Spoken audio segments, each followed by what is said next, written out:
Eu quero falar sobre 3 temas nesses 20 minutos que o regimento me permite, e até porque, logo após, eu tenho outro compromisso.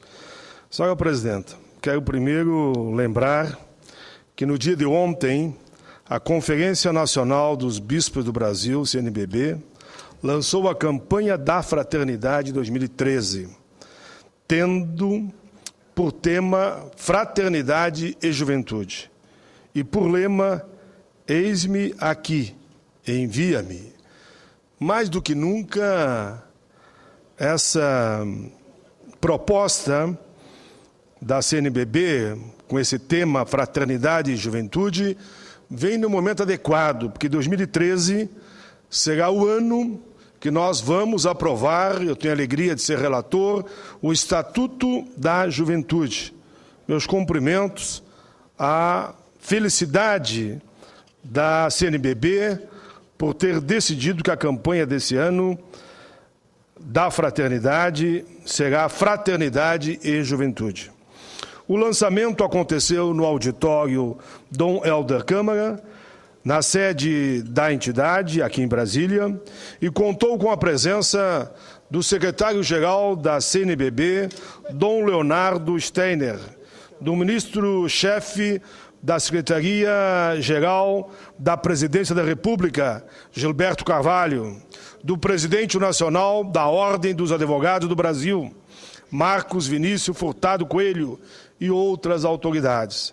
Também estiveram presentes jovens, lideranças representativas do povo indígena, do movimento estudantil, de negros, de brancos, enfim, lideranças de toda a nossa juventude, da juventude brasileira, que apresentaram aos presentes a realidade da juventude no Brasil.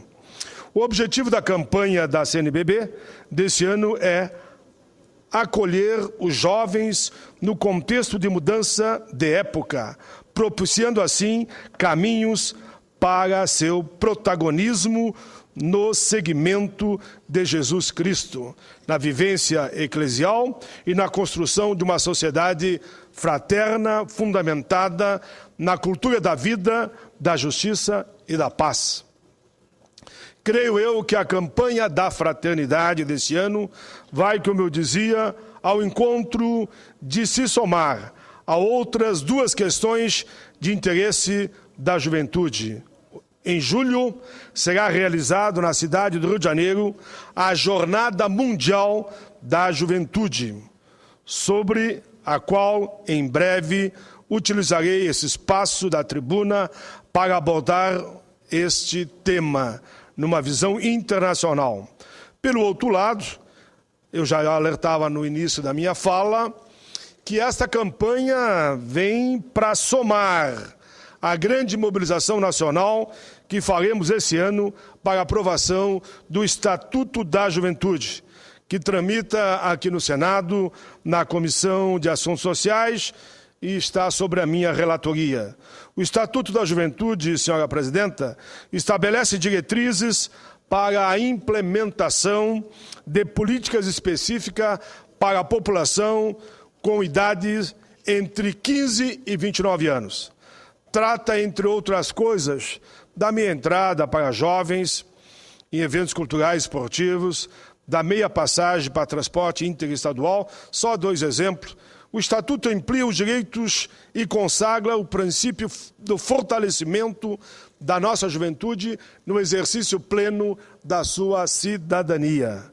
É um sonho de toda a juventude brasileira, de toda a juventude e não só dos estudantes.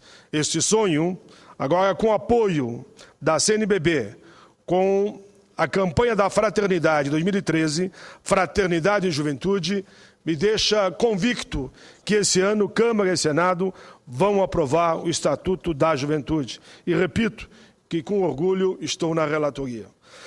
Senhora Presidenta, eu quero também falar rapidamente aqui um pouquinho da minha cidade, onde eu tenho a minha residência, embora nasci em Caxias do Sul, e tenho muito orgulho também da terra que nasci. O município de Canoas, no Rio Grande do Sul, ele tem, para mim, uma marca muito especial. porque estou lá morando há mais de 30 anos, tenho as raízes firmadas ali de forma muito forte e vejo com uma enorme alegria o desenvolvimento da cidade. O desenvolvimento da cidade tem sido algo que orgulha toda a nossa gente. O prefeito da cidade, meu amigo Jairo Jorge, tem feito um trabalho muito sério e devotado. Jairo Jorge, do Partido dos Trabalhadores. O exemplo disso é o novo projeto de empreendimento da cidade chamado de Parque Canoas de Inovação. Esse parque chamado de PCI é um parque de inovação com foco no desenvolvimento sustentável em que a tecnologia empresarial e ambiental estarão em equilíbrio. A senadora Amélia, questão de justiça, quero dizer que o Jairo Jorge é do Partido dos Trabalhadores do prefeito, mas a Beth Colombo, PP do seu partido, faz também um excelente trabalho. Por isso que os dois foram reconduzidos por mais 4 anos. Grande Beth Colombo e grande Jairo Jorge. Senhora Presidente, quero aqui destacar que em um lugar onde as áreas verdes, as reservas naturais, vão conviver com os investimentos em pesquisas, conforme o projeto que a Prefeitura apresenta. Como todos sabem, o Rio Grande do Sul é um polo de grande negócio. Nós somos um celeiro de mão de obra qualificada, temos grandes parques industriais instalados lá no Rio Grande. Parque metal mecânico, automotivo, moveleiro, calçadista. Somos muito fortes também no agronegócio. Podia lembrar, só que já iniciei falando de Caxias, por exemplo, da uva, do vinho, enfim. Mas depois podíamos falar de todas as safras, do potencial da nossa produção. O Parque Canoas de Inovação vem na direção de somar-se nesse crescimento, trazendo inovações total para as empresas. Com isso ganham os empresários e ganham os trabalhadores, porque teremos mais empregos. Ele será o terceiro maior parque em área total do Brasil. 500 hectares e terá potencial construtivo para sediar diversas empresas de grande mega porte. Sua localização será privilegiada. Será na Fazenda Guajuvira, que fica bem próximo de Porto Alegre.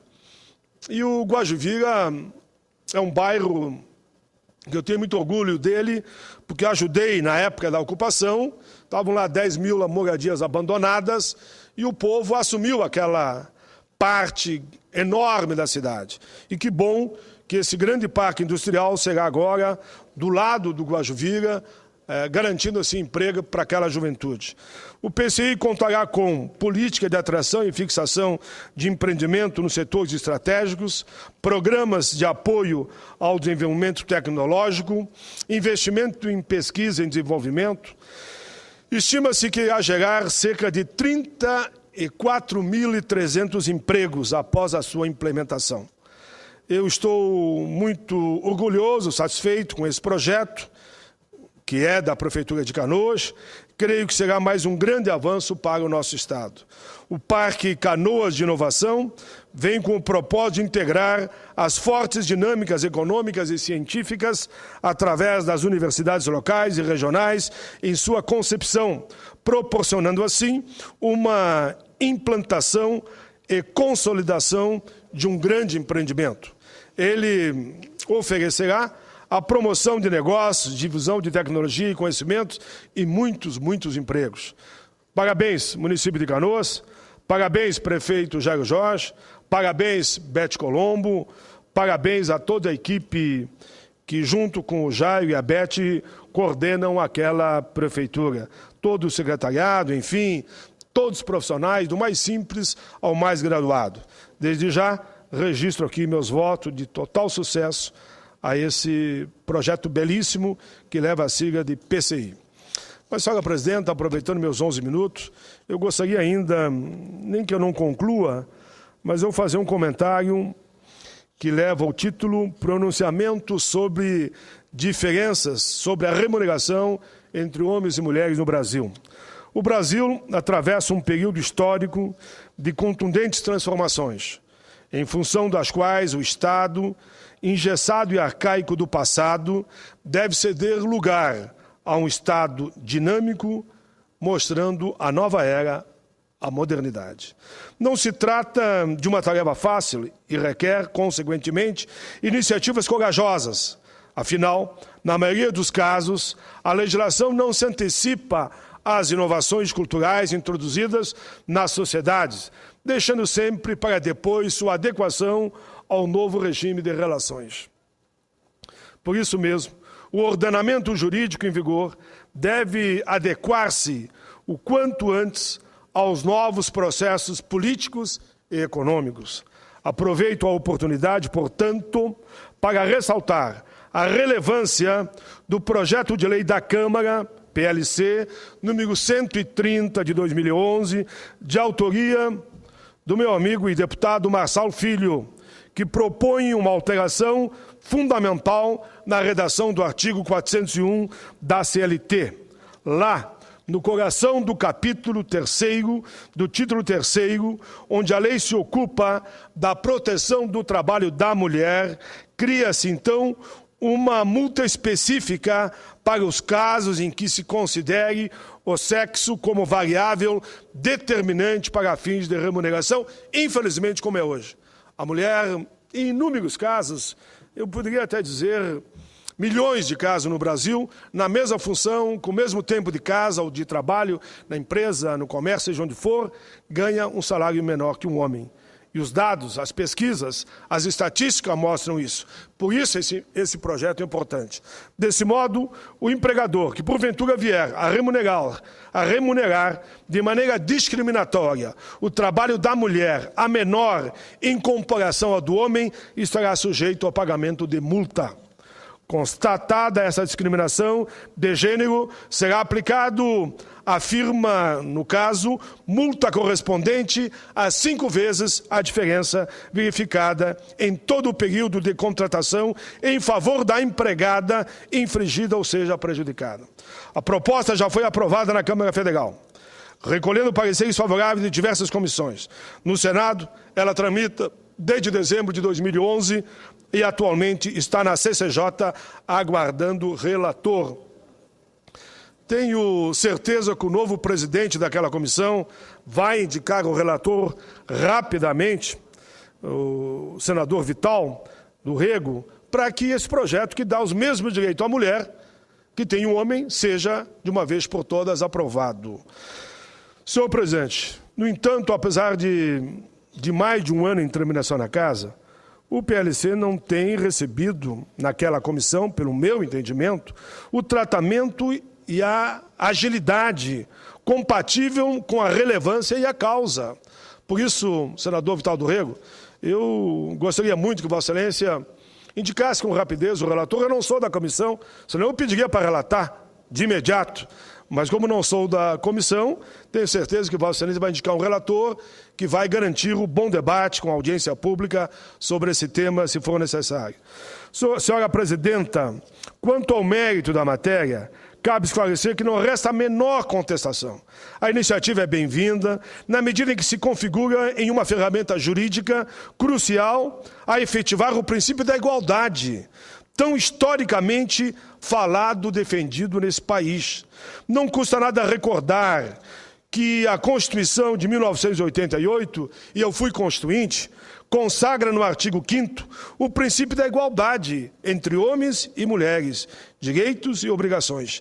De fato, a despeito dos avanços ocorridos na sociedade, no Estado brasileiro, várias formas de discriminação ainda permanecem. Entre elas, os desníveis remuneratórios entre trabalhadores masculinos e femininos em condições similares, ou seja, fazendo o mesmo serviço.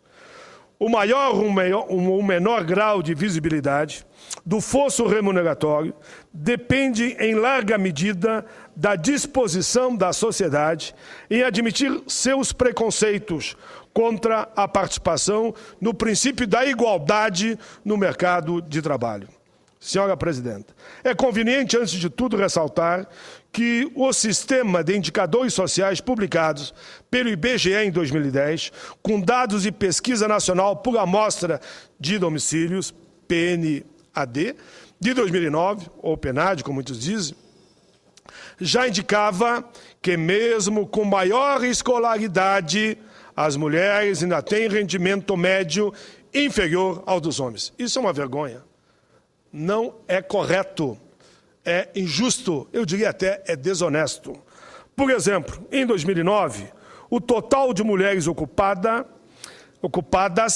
recebia cerca de 70% do rendimento médio dos homens ocupados. Olhem esse dado, dado do PNAD. Por exemplo, em 2009, o total de mulheres ocupadas recebia cerca de 70% do rendimento médio dos homens ocupados. Ou seja, um prejuízo com a mesma função, a mesma competência, o mesmo trabalho, a mesma produção, de 30%.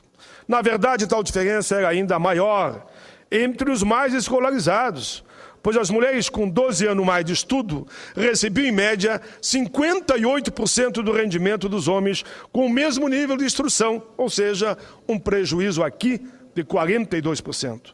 Nas outras faixas da escolaridade, a razão era um pouco mais alta, 61%. Mas, senhor presidente, é deplorável termos que dizer que entre 1900 e 2009, as disparidades pouco reduziram, mesmo com as grandes alterações no mercado de trabalho, principalmente a partir de 2003, com a recuperação do poder aquisitivo dos salários, aumento de número de empregos, em particular dos empregos formais, inclusive a mulher ocupando um espaço maior no mercado de trabalho, mas um salário menor. Como dizer, vamos empregar a mulher, mas paga menos. É quase que um crime hediondo no meu entendimento. O PLC, em questão, prevê uma multa com o objetivo de reprimir a vedação da assimetria remuneratória prevista no inciso 3º do artigo 401 da CLT. Por isso mesmo, a multa proposta não somente contemplará a atualização monetária, como também acompanhará a proporcionalidade do agravo. Mais que isso, a introdução do dispositivo que reverte em favor da empregada discriminada acentua a questão de maneira contundente junto aos órgãos fiscalizadores e junto aos tribunais do trabalho. Com mais esse dispositivo legislativo em funcionamento, senhora presidenta, o Brasil, aos poucos, vai superando um dos mais perversos índices sociais do mundo moderno, a desigualdade. Pelo menos, desde o primeiro governo do ex-presidente Lula, ênfase incisiva tem sido conferida aos problemas da desigualdade de gênero no Brasil, compreendendo medidas concretas e agressivas em favor de uma paridade de tratamento nos campos econômico e social. Não por mera coincidência, a ministra da Secretaria de Política para as Mulheres, ministra Eleonora Menicucci, manifestou no ano que passou sua satisfação com a mais bem-sucedida posição alcançada pelo país no ranking de desigualdade de gênero elaborado anualmente pelo Fórum Econômico Mundial. Isso que melhoramos, mas os números são esses. No ranking de 2012, o Brasil ganhou 20 posições em decorrência dos avanços obtidos na saúde, educação para a mulher e no aumento da participação feminina em cargos públicos. O problema está na remuneração. Sem dúvida, tal mudança se deve principalmente às políticas públicas desenvolvidas no âmbito da participação econômica, do acesso à educação e o empoderamento político e da melhoria das condições de saúde para as mulheres. Naquele mesmo relatório, fomos informados de que o Brasil passou do número 82 para a 62, 82ª para a 62ª posição entre 135 países pesquisados. A ministra comentou que o resultado atesta o esforço do governo da presidenta Dilma, associado ao mérito das ações iniciadas na gestão anterior pelo presidente Lula para melhorar as condições de educação e o acesso às mulheres à saúde. Apesar dos bons índices conquistados na elaboração do ranking nos campos da educação e da saúde, o mesmo relatório aponta que o Brasil teve uma avaliação pior. Aonde? Na participação econômica, na remuneração e também na política. No extremo, o estudo ressalva, senhora presidenta, que o avanço na colocação geral do país decorre, sobretudo, de melhorias em educação primária e no percentual de mulheres em posições ministeriais. Aliás, No quesito relativo à ampliação da participação da mulher na política, a ministra Leonora Meneguzzi faz questão de realçar que, de 2011 a 2012, os ministérios liderados e ocupados pelas mulheres cresceram de 7% para 27%. E que bom que temos uma presidenta mulher, mostrando toda a competência da mulher brasileira. É óbvio que, por outro lado, que o fato de ter uma mulher na presidência da República, Dilma Rousseff, também conta positivamente para a posição do Brasil ter melhorado nesse retrato internacional. Segundo o Fórum do último ano, 61% dos países pesquisados registraram diminuição da desigualdade entre gênero e 39% tiveram aumento. Mas, como vimos, 60% melhorou. 40% houve uma melhora. De todo modo, senhora presidente, entre 2006 e 2012, a participação dos países com redução de desigualdade passa para 88%.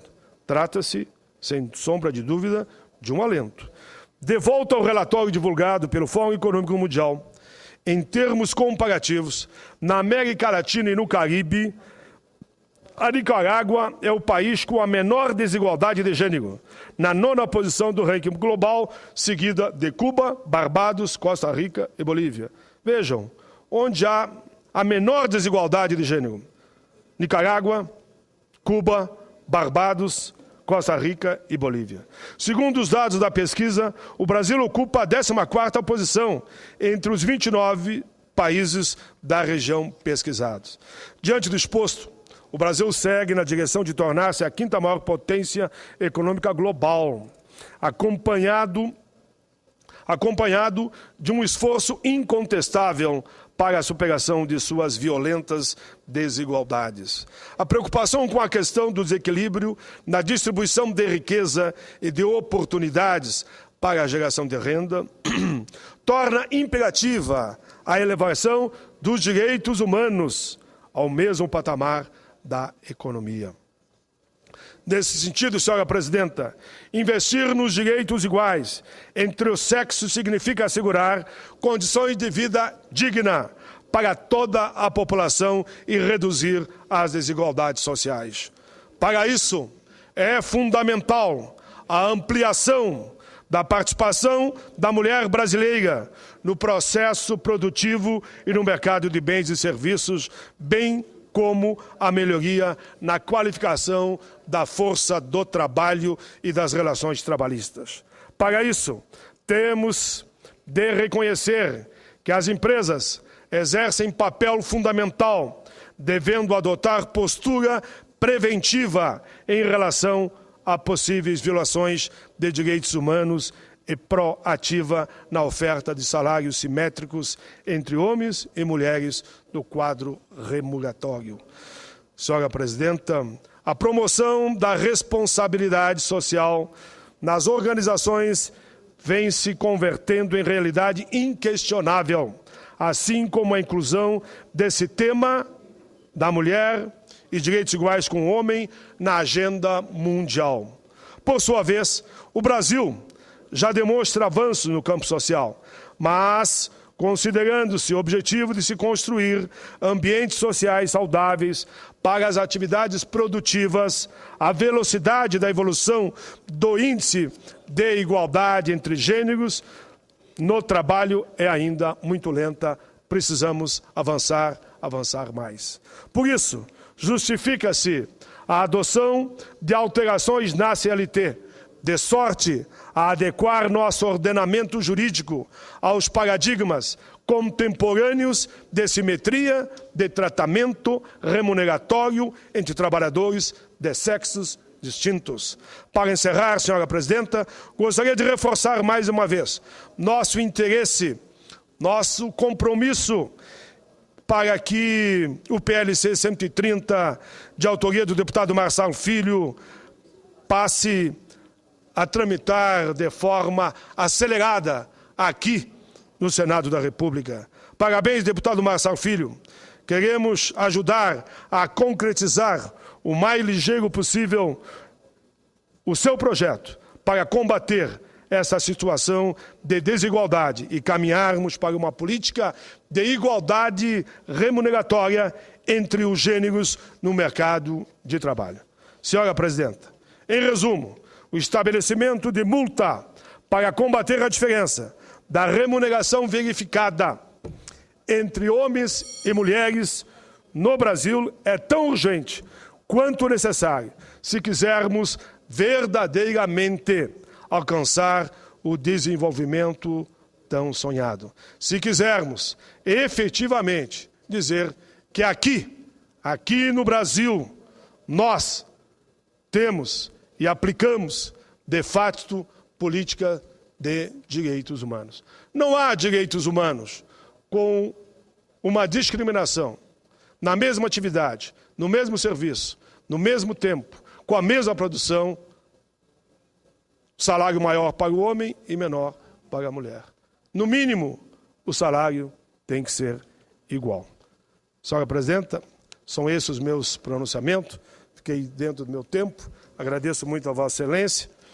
E é bom vermos todos nós aqui retomando o dia a dia dos trabalhos. Obrigado, presidente.